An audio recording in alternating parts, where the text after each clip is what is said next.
നമസ്കാരം. ഇന്ന് കുട്ടികൾക്കായി ഒരു കഥയാണ്.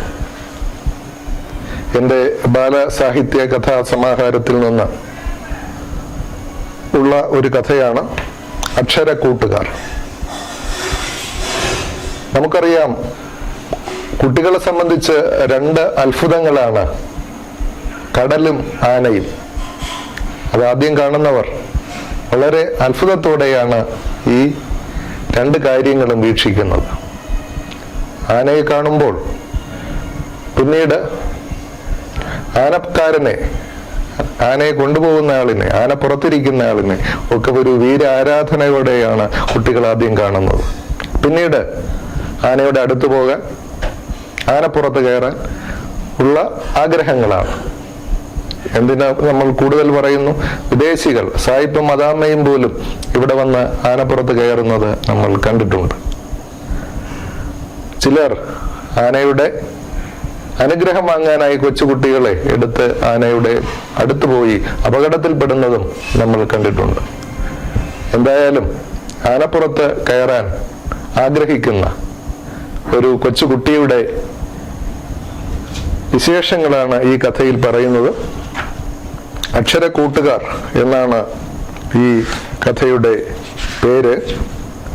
ഇതിൻ്റെ അവതാരികാരനായ GN പണിക്കർ സാർ ഈ കഥയെക്കുറിച്ച് പറഞ്ഞിരിക്കുന്നത്, പ്രത്യക്ഷത്തിൽ വളരെ ലളിതമെന്ന് തോന്നുന്ന ഈ കഥ ജീവിതത്തിലെ യാഥാർത്ഥ്യവും ജീവിതത്തിൻ്റെ പുനഃസൃഷ്ടിയായ കലയിലെ യാഥാർത്ഥ്യവും എவ்விധം വിഭിന്നമായിരിക്കുന്നുവെന്ന് ധ്വനിപ്പിക്കുക കൂടി ചെയ്യുന്നു എന്നാണ്.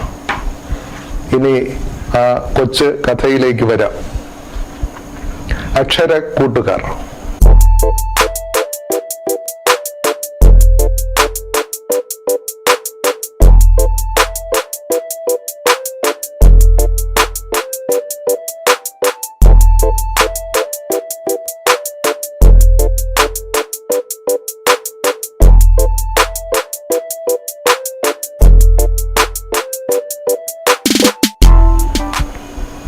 ഉത്സവത്തിന് ആനയെ കണ്ടപ്പോൾ മുതൽ ഉണ്ണിക്കുട്ടന് ഒരാഗ്രഹം, ആനപ്പുറത്ത് കയറണം.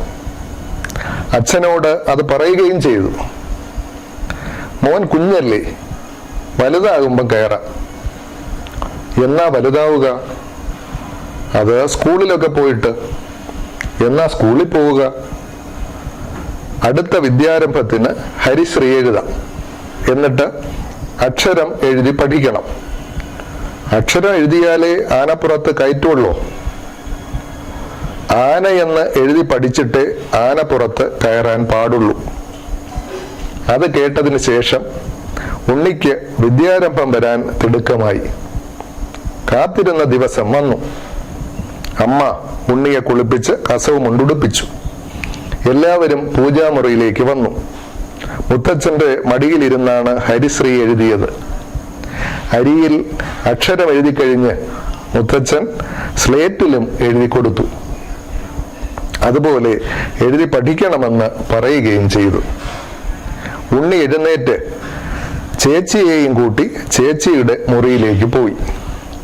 എനിക്ക് ആന എന്ന് എഴുതണം. ആദ്യം അക്ഷരം എഴുതാം, പിന്നെയാണ് ആനയും കുതിരയും. ചേച്ചി ഉണ്ണിയുടെ കൈ പിടിച്ച് അക്ഷരങ്ങൾ എഴുതിച്ചു. ആ എന്നെഴുതിയപ്പോൾ അതിൽ തുമ്പിക്കൈയും വാലും വരച്ചു കൊടുത്തു. ഊ എഴുതിയപ്പോൾ അതിൽ രണ്ട് കയർ കെട്ടി ഊഞ്ഞാലാക്കി. അതുപോലെ ഇറിന് കൊമ്പ് വരച്ച് ഋഷഭവും ഓയ്ക്ക് പാദം വരച്ച് ഒച്ചുമാക്കി.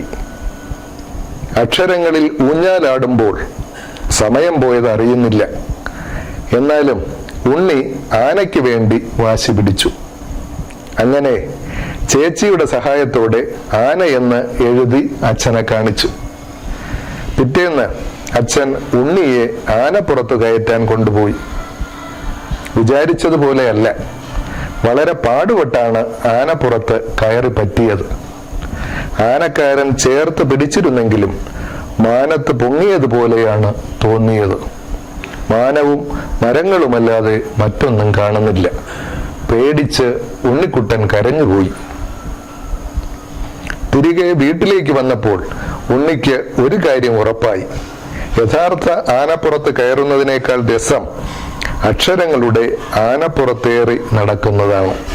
പിന്നെ അവൻ ചേച്ചിയോടൊപ്പം അക്ഷര കൂട്ടുകാരോട് കളിച്ചു, കാര്യം പറഞ്ഞു, ഊഞ്ഞാലാടി.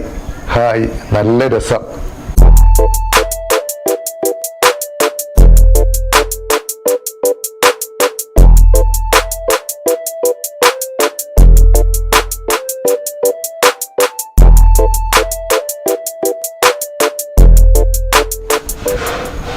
കഥ എല്ലാവർക്കും, എല്ലാ കൊച്ചു കൂട്ടുകാർക്കും ഇഷ്ടപ്പെട്ടെന്ന് വിചാരിക്കുന്നു. ഇനിയും ഈ ചാനൽ സബ്സ്ക്രൈബ് ചെയ്യാത്തവരുണ്ടെങ്കിൽ ഇതിന് താഴെ കാണുന്ന ചുവന്ന ബട്ടണിൽ ക്ലിക്ക് ചെയ്യുക. ഒപ്പം ബെൽ ബട്ടണിൽ കൂടി ക്ലിക്ക് ചെയ്യുകയാണെങ്കിൽ എല്ലാവർക്കും നോട്ടിഫിക്കേഷനും ലഭിക്കുന്നതാണ്. മറ്റൊരു വിശേഷവുമായി അടുത്ത ആഴ്ച കാണാം. നന്ദി, നമസ്കാരം.